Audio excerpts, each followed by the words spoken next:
Well, like every other year when we start the restoration project, we had a tough decision to make. What car were we going to do? We've got some neat cars here in the shop. We got a 70 Hemi Cuda convertible, we got a 65R model, we got a 330 Ferrari, a GTS. We've got a whole bunch of really cool cars, but this was the one that really struck my fancy for a number of reasons. We've showed you a fiberglass car, we've showed you metal cars, we've showed you full frame cars, unibody cars. Now it was time to do something totally different.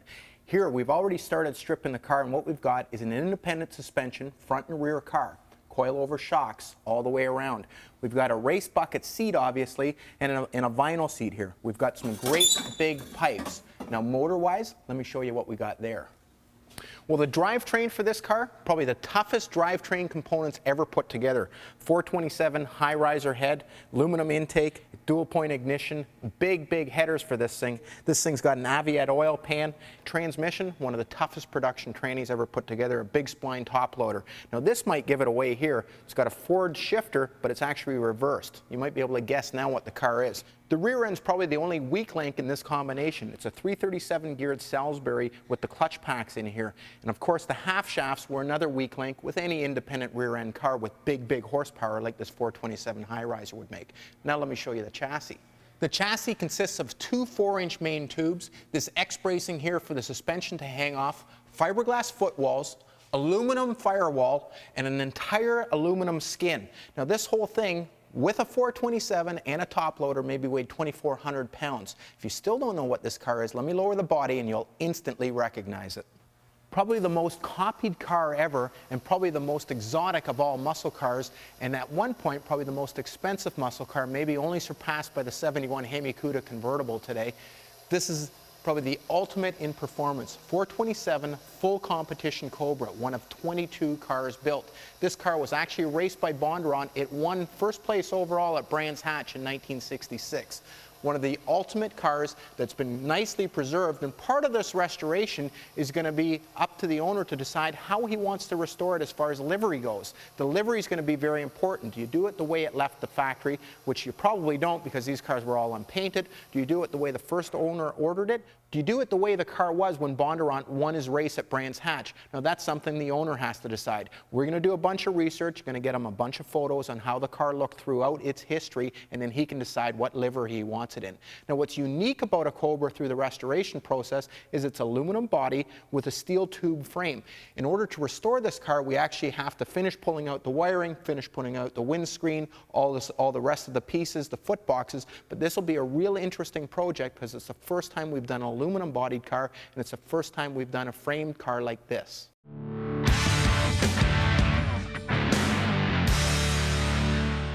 Like with any restoration, it's real important to strip the paint off, the body filler off, the entire body to see exactly what we've got. Keep in mind, this was a race car since brand new. We actually weren't expecting a body in this sort of condition. These cars were raced, they were hit, they were smashed. This car here, even though it won Brands Hatch, has one small incident in the back right corner which was repaired, and the rest is a great virgin body. Now we have a bunch of options in stripping this car. We could K2 it, we could soda blast it, we could chemically strip it, but we weren't sure we wanted to send this thing out. It's very fragile and we didn't want to send it out anywhere, so what we did is we opted to strip it by hand. Simply putting on a sanding disc onto a sanding wheel and start removing the paint and the body filler. Keep in mind these cars are hand-built cars, so they require a bit of filler to smooth them out. These aren't exactly stamped panels. What we found was a great body. Well, once the body was stripped on the exterior, we also had to strip it underneath. This car had a fair bit of undercoating in the wheel wells to keep from the stones flying up and hitting all the aluminum and denting it. So what we did is we used some lacquer thinner in there, stripped that by hand as well. At the end, we'll use a Scotch-Brite pad, and that Scotch-Brite pad will clean up the inside as if it were brand new. And we don't want to sand the underneath because what we want to do is see all the original seams where these panels were welded together, hammered and dollied, and that outside it looks like one piece, but it's actually made from a pile of parts welded together. Well, the next step is to pull the skin off the frame. And this looks complicated, but it's actually very simple. This skin is riveted onto the tube chassis. We drill out all the rivets, and there's probably a few hundred rivets in this, around the engine bay opening, around the trunk opening, in through the door jambs, the front and rear here. Once you have all of the rivets drilled out, what you need to do is pry back the aluminum carefully so you don't crack any of the aluminum. and just peel off the body. Get a couple guys together, maybe 4 or 5 guys, peel it off carefully. Keep in mind this thing only weighs maybe 100 pounds, the total body. Kind of scary, guys. We're racing this as hard as they work. Talk about scary, let's have a look at the frame. Well, I'm still amazed every time we pull a skin off one of these chassis, how little chassis there actually is. Other than the 2 4-inch main tubes, there isn't much protection for the driver. These little 1/2-inch tubes were kind of scary to look at once the skin comes off. Well, the ugliest part of any restoration has to be the sandblasting. That's why that's probably the second ugliest part of any restoration. Anyway, what we do is we take it to the sandblaster. The whole idea behind taking it to the blaster is to get all the rust out of the chassis, as well as exposing some of the damage. And in this car here, what we found is it looks like they brazed in some sections. Now, I don't know if this is something that the guys at the race team actually did to try and reinforce this, or if this was damaged, or if this actually came from the factory like this. We're going to have to do a little research, but you can see these little plates welded in here, as well as on the bottom, and they look like gussets. The same thing on the rear suspension pickups. Now, that's something we're going to have to look into. It's the whole idea behind sandblasting is seeing exactly what you have. There's no surprises once you get it back from the blaster.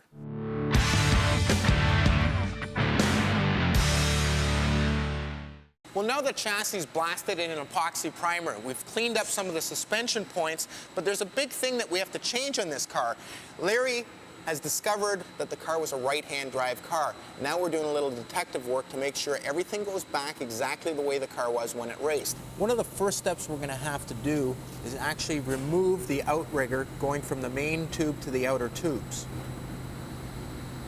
We start by cutting them out rough. Now this piece isn't going to go back in, so it doesn't matter if we use the torch on this. Cut it out rough. Once you cut it out, you're going to use the grinder just to remove any of the excess weld. Now on the pedal boxes, because we want to save that, we're going to use a cutoff wheel. We're going to grind away the weld, and then we're just going to sort of chisel out the tube. Same with the back part of that. We're going to grind away the weld, and eventually the whole pedal box is going to be removed. Nice and neat, nice and clean.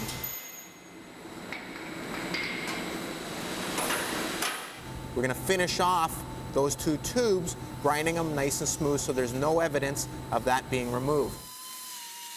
Now on the right-hand side, we found evidence of the original pedal box being over there. We've opened up the hole a little bit more, slid the tube in, and now put it in place. The next step is to TIG it in. The TIG's going to make a nice clean weld. It's going to look factory and look the part. Now we have to make a template of actually where the roll bar is attached to the frame. So we're using a magnet, piece of paper. We're going to make a pattern off of that. Once the pattern's made, we're going to use a profile gauge to get the second half of that bracket. And the profile gauge just gives us the exact profile we're trying to duplicate. Now the pattern is laid down on the plate steel, sketched out. We're ready to cut it out. Now we're going to match and make sure that that profile is exactly the same as the original one. Once that's done, we're able to just MIG it in place. We're going to use the MIG machine here just to tack it in place. Once it's tacked in place, we're going to go back to the TIG machine, make a nice clean weld. It's going to look like it was welded originally with a torch. The TIG gives us that ability. As you can see here, we've got a bracket, nice and neat, looks exactly like the other side, and looks like the original piece. There's a few other things we have to look after. For instance, the dash. We've got the layout correct. We've got Hot Cars out of England. They built us this dash. It's got the gauges in the correct spots. What we've got is a set of vice grips holding that in place. And now what we're going to do is we're going to mount in the steering column. Steering column goes in. The bracket holding the steering column has been welded now on the right-hand side. This will hold the column in place. The next thing we have to understand is where do we drill the holes through the foot box? Well, before we can do that, we've got to actually put in the rack. It's got a right-hand drive rack. Then we've got to put in the U-joints. We've got to put in the steering shaft, the second U-joint. Then we know where it goes through the foot box. We drill the hole through the foot box. This is a standard foot box for a left-hand drive car. All they did originally when they converted it is open it up. Same thing with the pedal boxes. We go down here and you can see we know where the pedals are, so we have to cut open the fiberglass to make it fit properly. We've mounted everything in place so we understand where the pedals are going to be roughly. We've got the master cylinders in place. The next thing is to add the throttle. We're going to mount it close enough so he can hit both pedals with the same foot as he's toe heeling. Pretty important with a 427 full comp Cobra. Now before we could mount that final bracket, we actually dummied in the rear end. We just set it in place so we know where it's going to be. In this bracket here for the roll bar, there's actually remnants of an old bracket there. We're going to weld this in place, and that should pretty much complete the conversion from left-hand drive over to right-hand drive.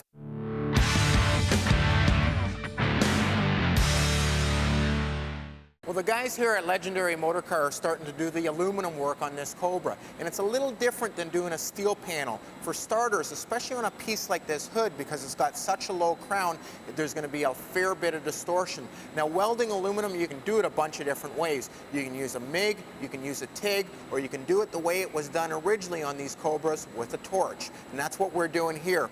Originally, this car had a hood scoop when it raced in 1966, but it didn't have these cutouts. Somebody added that later, thought it would be a good idea for getting the heat from underneath the hood. So what we've done is we've actually cut out this side. This side's pretty much finished, and we're going to show you the steps on how we did it on this side here.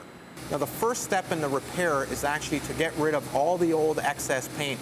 And by heating up the aluminum, you're also annealing the aluminum, you're getting rid of the paint, scraping away all the excess body filler from where the repair is done before. What we also want to do is, because there's a flange or a rolled edge on that opening in the scoop, we're going to roll that back. Then we're going to create our piece of aluminum, scribe the original part of the hood. We want a nice clean edge to weld to, so by taking a scribe, going around, and then taking or cleaning up the edges with a set of shears, we have a nice thick piece of aluminum that hasn't been beat up, and we also have a nice clean edge that fits perfectly to the new piece we've made. The next step is to actually clamp the new piece of aluminum in place. Keep in mind, we're going to butt weld this in. And now we're going to use the aluminum rod to weld in the new piece. Now, of course, because we're using a torch here, there's going to be a little bit of distortion. We're going to show you later how to hammer and dolly that. Now it's simply a matter of going around the entire opening. Keep in mind, you can start at one side, go to the other side, try to keep the aluminum distortion to a minimum, in between using a hammer and dolly to fix it. It's going to take a little bit of patience here, but you're going to have to go around the entire opening, make sure there's no cracks, make sure there's no openings that are left, make sure there's no pinholes. This is a real important step. It's also time consuming. You also want to weld from the inside, or make sure that the weld has penetrated. If there is a pinhole, you want to clean it up from the inside. Next, we're going to hammer and dolly the high and the low spots, and then eventually, once we have it relatively straight, we're going to grind away part of the welds. You might ask, why didn't we just make an entire new skin for the hood? It's probably easier to do that than to fill in these holes and rework an old piece of aluminum, especially an older piece of aluminum that's already been worked before. It gets awfully thin and hard to work with. Probably more work than making a new one. Well, with a lot of cars, doesn't matter if it's this car or the 330 Ferrari we're working on, sometimes the best way to do it is, instead of replacing the entire panel, make the pieces that you need to make, and don't go nuts just chopping off quarter panels and putting on new doors and making new pieces for it. Just do the areas you need to do. You want to maintain as much of the original body as possible on some of these rare cars. A car like the Nova, it's going to be a hot rod. Let's replace the panels.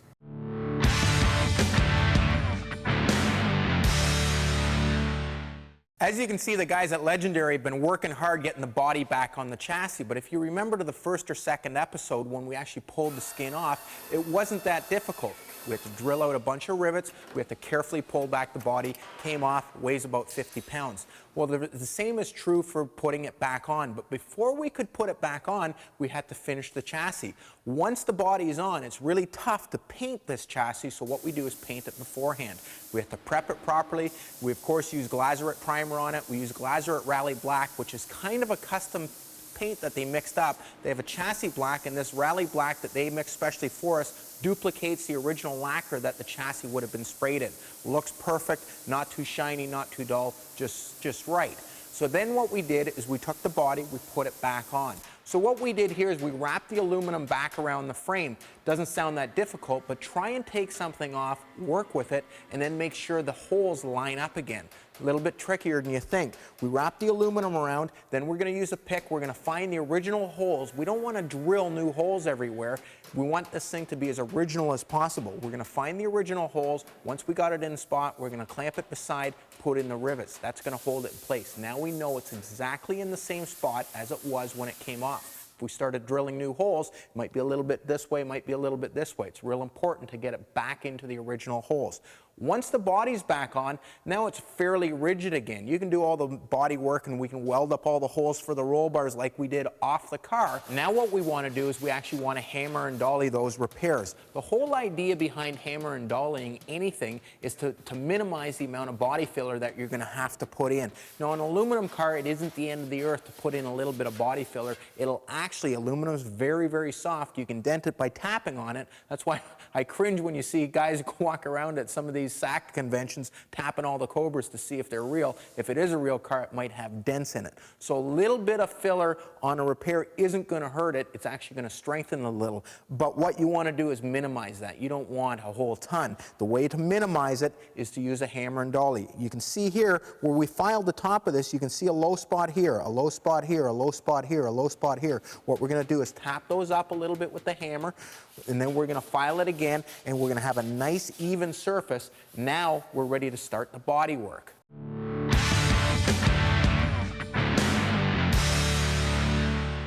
Well, the guys here at Legendary Motorcar have the aluminum body back on the frame. Now we're ready to put it into epoxy primer.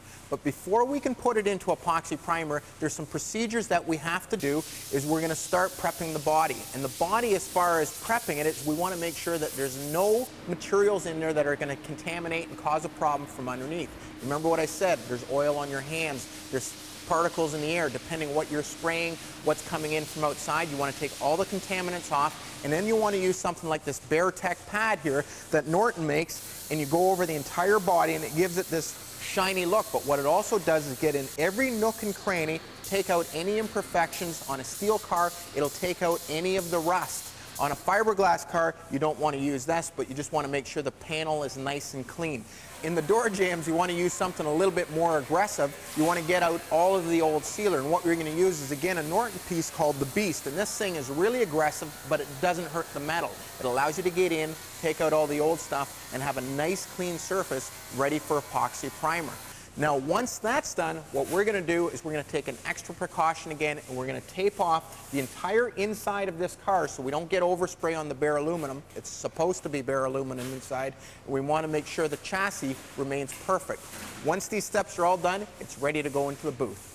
So the car is in the booth now, it's ready for epoxy, and a lot of people ask, well, why are you using all this green primer all over the place? Well, Glazerit's made epoxy for about 30 years. They're one of the first companies to make it, and the nice thing about epoxy is you can use it on just about anything. Like I said, aluminum, steel, fiberglass, doesn't matter, works perfect. The only thing you don't want to use it on is a plastic piece that requires some flex. That's the only piece that this doesn't work on. The other thing is it's got great build qualities, and it's also got the ability to sand it, do your body work over top of it, which is especially important on a steel car. All those little pit marks, all those little things that we get out and we work real hard to get out, once in a while, there's a little spot, no different than a cavity in your tooth, that you can't quite get out. The nice thing about epoxy is it holds it down. It reduces the chance of having a blister or pop later. Years ago, we did a 66 race car. We had to put a whole new roof on. The roof came, and you've seen it, where they sit out in the barn for a while, and it's all pitted. We ground out all the pits. We did everything we could.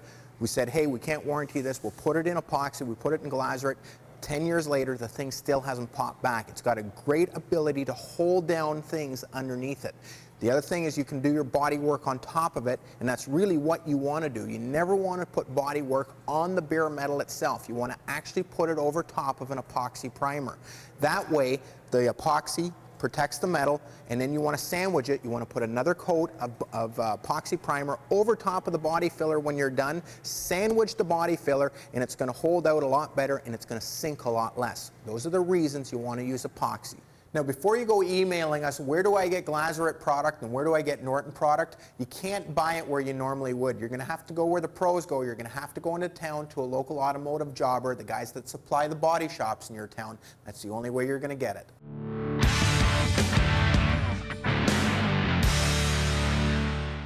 Well, the guys here at Legendary Motorcar are working on the body out back, and Mike at Active Engines building us a killer motor. We're doing a bunch of research. Now, I've got a full-time guy here. It's his job to research the different makes and models, how the cars left the factory. Well, with most production cars, a Camaro, something like the Hemi Cuda convertible, it's fairly straightforward. All the cars left the factory basically the same way. Once you've got the research done, it's the same for all of the different models, other than the odd chalk mark, other than this and that, but the basic primer overspray, the basic black, chassis black on the frame, all that is standard. With something like the Cobra, especially a competition car, it becomes a little trickier. Then throw into the fact that we want to restore it the way the car raced in 1966, not the way the car left the factory or left Shelby's plant. So we have to do some research. How do we do that? We go to old books. We talk to race car drivers. We talk to Bob Bondurant in this case. People that own this car, they did a bunch of their own research. They almost went as far as hiring a private eye to figure out what was correct. Well, here's what we found. We went back through some old books. We found the car on the assembly line. We also found the car the way it raced. We've got photos of it before the Brands Hatch race and after the Brands Hatch race. We've got some factory paperwork actually showing the serial number to show us how that car was equipped. So what did we learn from this information? Well, we learned that when it raced, it was probably the only one that ever raced with a set of these yellow Marshall headlights. They were only available in France and only legal in France. These were a tough item to find. The batteries that comp cars came with, they're not available anymore, but we found an aircraft battery, and we had the decals duplicated from photos. We painted the batteries to match the original. They looked perfect. Have a look at the oil cooler pumps for the rear end. We had those anodized so they look like brand new. We were able to find a complete wiring harness for this car.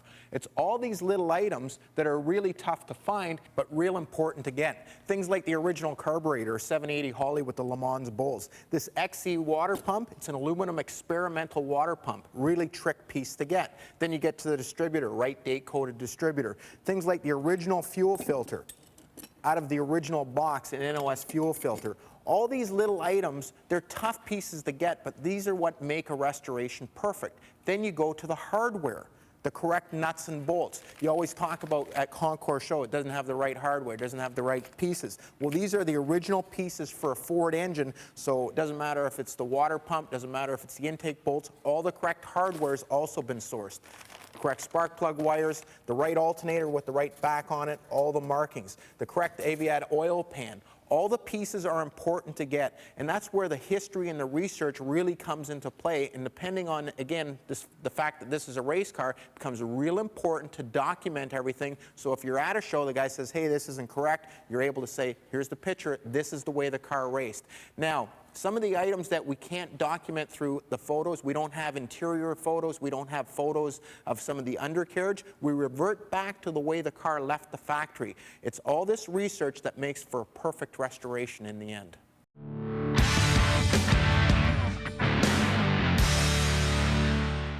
The whole premise of this car is it has to look 100% stock. It's going to get to the track, but again, with the motor, we want a little bit extra performance. Now, bottom end, what do you do in the bottom end? We started out with the factory cross-bolted block. Then we used a 4-inch stroke crank, a set of special long rods, and a set of custom-made diamond pistons. Balance the whole bottom end? We completely balanced and blueprinted the whole piece. It's 12.5 to 1 compression ratio. Well, now we got a bulletproof bottom end, but really all the horsepower, it's made in the heads, isn't it? Yeah. With these heads here, they're a factory head. We started the porting process by first roughing in our valve seats. Once you get a reference of where the valve seat's going to be, then you use a tool and you blend the pocket area into the valve seat, trying to keep it at about 85% of your valve size. And this particular model, not only do we have to do the ports, but then we had to do quite a bit of weld work on the intake manifold. That's because, I mean, obviously this car's been a race car since brand new. Somebody got into the intake and kind of hogged it all out thinking they're making more power that way. That's right. That's not really true, is it? That's right, Pete. Actually, what they've done is they'd actually opened the intake port up to the point whereby it no longer even matched the cylinder head. And making a port larger doesn't necessarily mean it's going to flow better. So what we had to do was build the whole floor of the intake manifold up with weld and then recontour it and port match it to the cylinder heads. So how do you really lay it out? We start by using a machinist blue, and then using your gasket, you scribe your lines where you want the port to be on both the cylinder head and the intake manifold. Okay. And then you machine it to fit. Okay, now, and then you just use a Dremel tool to Port match it. That's right. And nice. Biggest thing I can stress is nice, smooth contours, no sharp edges or anything. Now, really, the horsepower is made in the head, so you're putting it on the flow bench. What are you exactly doing there? Well, basically, a flow bench is a measuring device that monitors how much air is moving through the cylinder head and helps us to predict horsepower and RPM capabilities of any cylinder head. Okay, now how do you physically put the head on? What are you doing? Basically, we use clamps, and we'll clamp the head onto the plastic plate with a head gasket and seal it. Then, depending on how big the port is, you will gradually open the valve in steps and take a measurement at each step. On the machine itself, it has 6 different orifice plates that can be used. Each one goes from small to large, and as you go to a larger orifice plate, it will increase the amount of air moving through the cylinder head. Once you get to a certain point with every cylinder head, the head will not flow anymore, and sometimes will actually flow less. So if you have a cylinder head that stops working at 500 lift, don't put a 600 lift camshaft on it.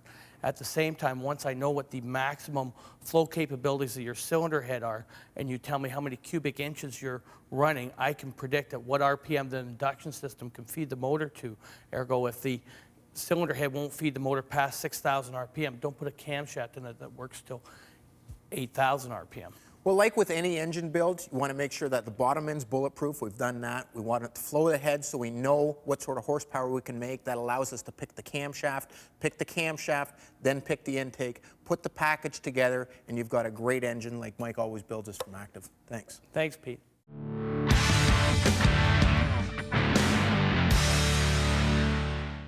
Well, today we're going to paint the Cobra at Legendary Motorcar, and body and paint, we've talked about it over the years, so I'm not going to go into great detail about it, but I'm going to give you a couple of tips. There's 2 items that you should really look at. Some of those items are some of the equipment that you're going to use for the body work, as well as the equipment you're going to use when you paint it. For body work, it's pretty straightforward. I mean, we use Norton paper. They've got a great system. You can follow it from A to Z. Pretty simple. Now, the actual equipment that you're going to use is pretty much a board file. The whole idea behind a board file is to keep the panel as straight as possible. Problem is a Cobra isn't a real straight car to start with. So what you have to do is you have to block it with something a little bit flexible. The board we're using is a little flexible. You can actually put in different rods to make it stiffer or relax it a little bit. Now, when you get into the areas in the contours by the headlights and that, you don't want to use your hand. The reason you don't want to use your hand is you can see it's not flat and it's not smooth, and your fingers are actually going to leave finger grooves. If you keep sanding back and forth, you can actually see your fingers back and forth. You want to use a sponge. Now, Norton's come up with a sandpaper that actually has a sponge or a foam backing already on it to reduce the imprint of your finger. So all the way through, you want to use either a proper board file, aluminum block, or something with a foam or sponge backing on it to reduce the fingertips that are going to come through. Now, as far as paint, you know you've got to keep the aluminum clean when you're priming. Now, when you get to paint, it's the same thing. You want to degrease it. Make sure you use a proper degreaser. BASF and Glazerite have one that's anti-static. Nothing worse than starting to spray here and you got static built up, and now all of a sudden anything that comes off you or is in the air is going to get attracted to the car. You want to use an anti-static pre-cleanal. The last thing is your equipment. Everybody thinks, well, you want to use a respirator 100%. These things are toxic. There's no way you go in a spray booth anymore without a mask. It's stupid. The bodysuit that you're really going to wear is actually to keep your hair, any sweat, anything in you or from you off the car. That's the whole idea behind it. You want to make sure that you're using latex gloves or some sort of glove. Again, keep sweat or anything dripping off of you onto the paint job. So like anything else with restoration, it just takes time. You have to be fastidious. You have to be meticulous. But if you take your time, do it properly, the end result is perfect. The last thing is before you clear coat one of these cars, you want to make sure that you go around with a trouble light. The whole reason behind that is all the edges. You want to make sure that all the edges are covered properly. That's what's going to give you this sort of quality finish. Now, Glazerite systems are designed base clear with 2 coats of clear. Now, the problem is we're going to sand and polish a fair bit of clear out of here. We're going to take all of the orange peel off of this, make it perfectly flat. So what we do is we actually put 4 coats on. What we're going to do is we're going to wait a little bit longer in between each coat, make sure we don't get a solvent pop problem, make sure you don't get a bunch of runs. Even though you can sand them out, it's more work to do it later. The other tip is when you're painting a car apart like this and you're going to paint the other panels, in this case the trunk lid and the door panels, if you can, fit them in the booth. This is an oversized booth here. Put them in at the same time. The consistency of the paint, the temperatures, the number of coats, the clear, the batch that you mix up will be identical. And what we actually do is we usually mix up a fair bit more paint than we need. That way we've got an extra couple of quarts at the end, and we give it to the customer. If the guy ever chips the car, if he ever damages the car, he's got the exact paint that we actually sprayed on his car. Easier to do repairs later. Now what we've got to do is we've got to sand and polish the car, unmask it. All those detailed parts that we've been doing the last couple weeks are ready to go in.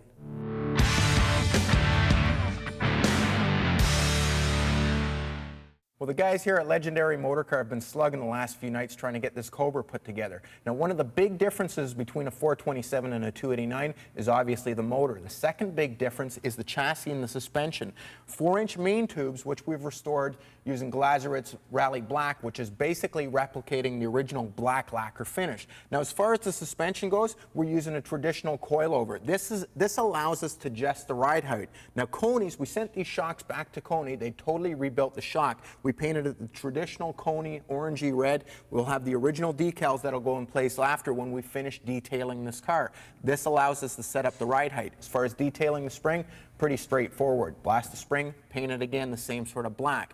All of the suspension components also go that same chassis black. Now, the difference between a street 427 Cobra and a comp 427 Cobra is in the bushings. If you look up here, they all use brass bushings. They also had a Hyman joint as opposed to a regular sort of style bushing to hold the upright. As far as the brakes go, the difference between a 427 comp car and the street car, they use the same casting, but it was done in aluminum instead of cast iron. Now, when it comes to brakes, Paul Fix is the guy that restored all the brakes on this thing. He's going to tell you what was involved.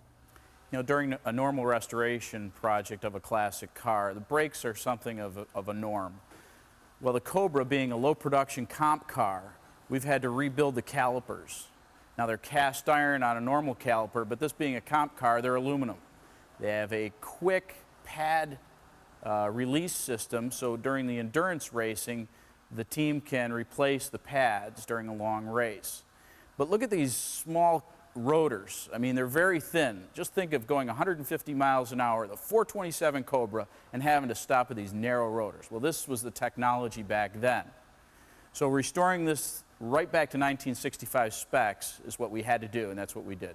Now, one of the other interesting things about these calipers is if you have a close look at the back, these are a one-piece caliper. So what they did is originally bored them right through the back here and then use this giant plug here to seal it. When we restored these items too, we use a walnut shell or a glass bead to leave that original aluminum type finish. Now, front suspension, it's not that much different than the rear suspension. Again, a tubular A-arm painted black. The only big difference is the sway bar in the front, again painted black with CAD bushing holders, and the tie rod ends, they're just a cast piece and we just leave those natural.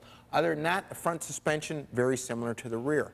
Now, one of the other interesting items, because this isn't a production car, all the brake lines had to be bent by ourselves here. All the junction blocks, they had to be clean, detailed, like original. So a little bit of extra time was spent in making sure the brake lines fit the chassis, probably better than when the car was brand new. Work's going to continue on this. Next week, we're going to show you some of the other features in the assembly of the 427 Comp Cobra.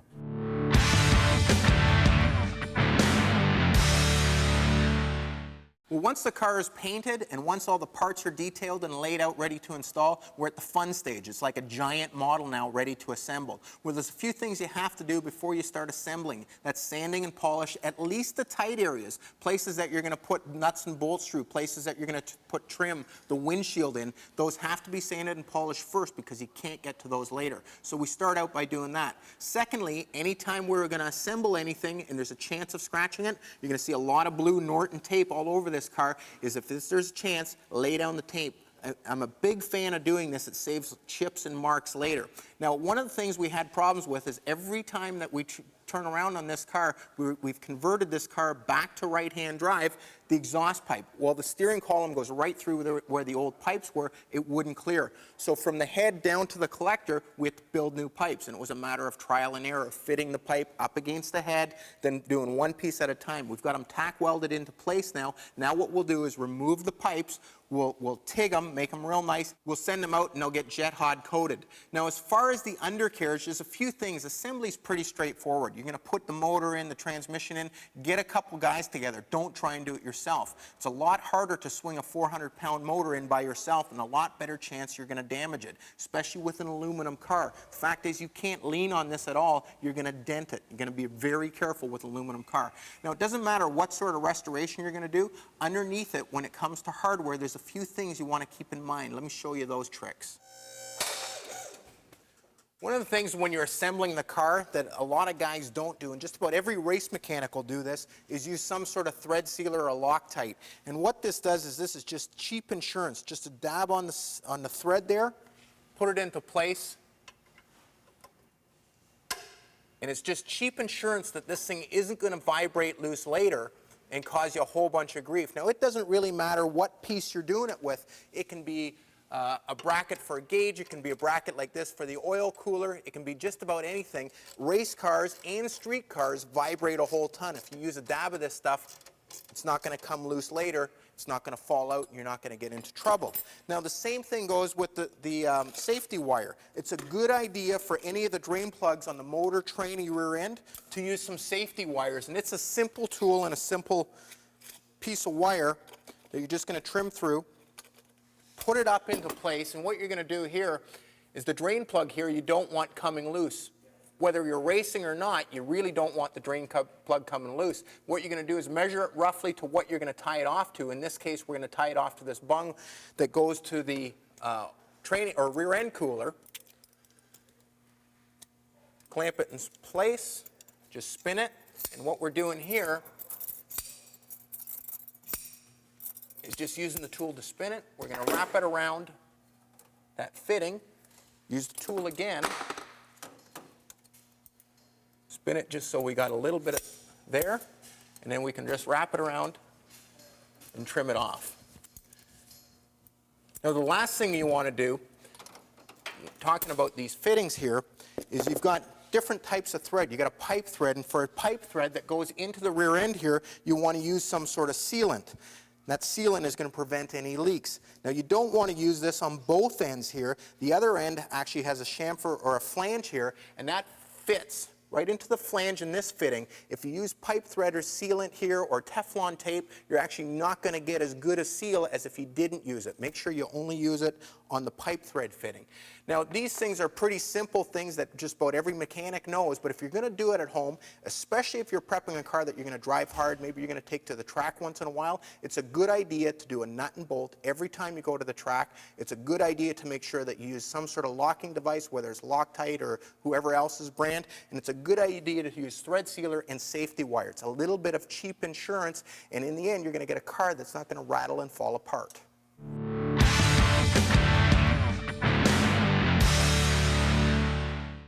Down to the short strokes on the Comp Cobra here. We're at Diamond Trim, and Gary does all of our upholstery. It doesn't matter if it's a Hemi Cuda, 330 Ferrari, he's doing some seats for us right now, or the Comp Cobra. The difference between this car and, say, a Hemi Cuda or a Camaro is it's not a standard interior that you're going to buy from somebody like Year One. You're going to have to go out, make the patterns, start from scratch. Yeah. So what you do here, we'll start with the carpet.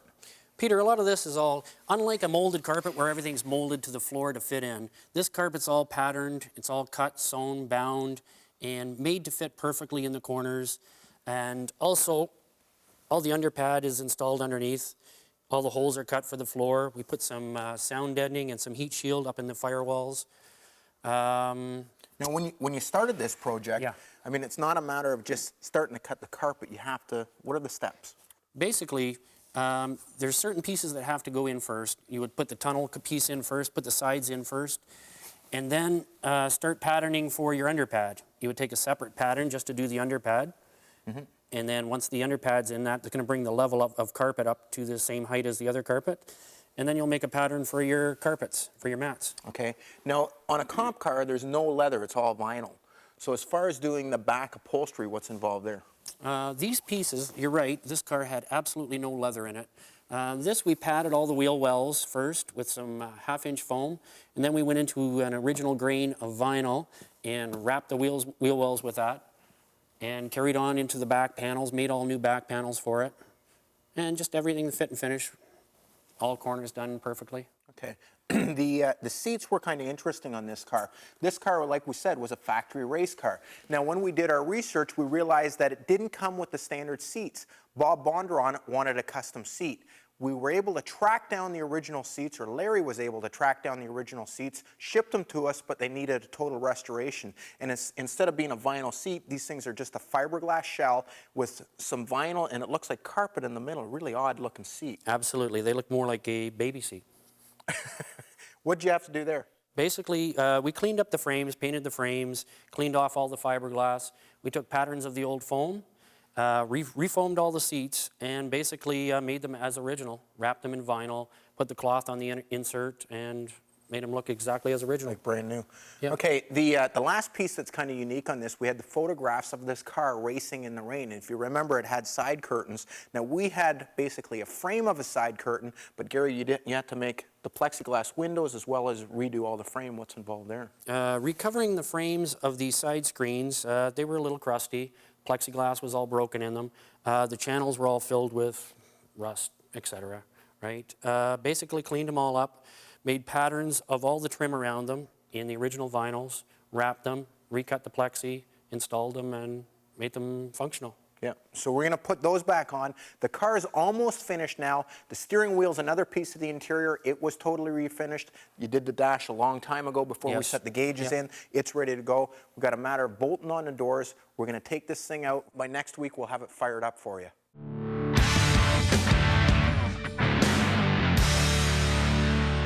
Well, the guys at Legendary Motorcar were working until about 3 in the morning, and it was quite a thing to see.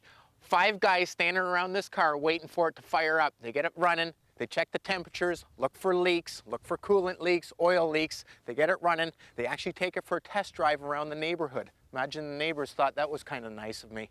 Well, they're finished. Our mandate here with Larry's Cobra was to build it exactly the way the car was, as it was in 1966 when it raced and won the Ilford 500 with Bob Bondurant driving it. There's a thing called patina, and a lot of people in the antiques business have known about it for years. Well, Larry, being the car connoisseur that he is, also understands patina. He didn't have us replace every piece of metal that was damaged. He didn't have us replace all the inner panels, even if there was a mark on it. He said, I want it to look like a race car that's been restored, but I don't want it to look like a brand new car.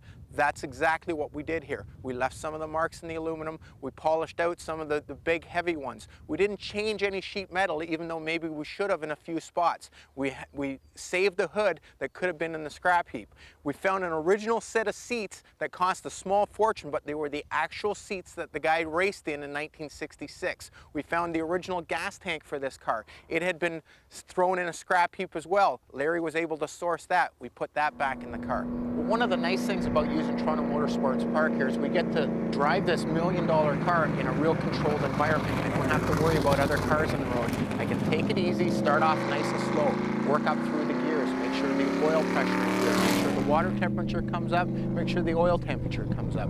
Larry also asked that we just drive it a little bit easy. He's going to eventually race this car, but first he's going to show it a bit so he doesn't want any damage to occur.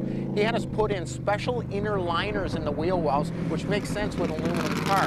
What happens is the stones will get caught in the tire, they'll get spat out, they'll hit the top of the fender, and from the outside of the fender, you'll see this giant starburst. You see a lot of race cars with that. What we had is we had a fellow that made a 1/4-inch urethane sheet that absorbs all the energy of a stone hitting it. We glued that into the wheel wells just on the body and then used a factory-style undercoat over top of it to make it look original. What this is going to do is save paint and body later. You'll see a lot of vintage aluminum race cars with some sort of protection in the wheel wells. Otherwise, they would just get damaged one after another. Well, once we've got it up to temperature, we're going to start picking up the pace a little bit. We're not going to run this thing hard, but we're going to make sure, again, that it performs well. Get it back to the shop now, we'll put it up on the hoist, we'll do a final nut and bolt. We'll have a list of items, and eventually what we want to do is get that list down to next to nothing. At that point, we'll bring it out to Toronto Motorsport Park one more time, make sure that everything's 100%, and then it's off to the customer for him to enjoy. Tell you what, this is about the 6th Cobra that we've restored over the years, and it doesn't matter. Every time I get in one of these for a test drive, it's a magic. 2,500 pounds, 600 horsepower. That's probably why this car is the most copied car in the world.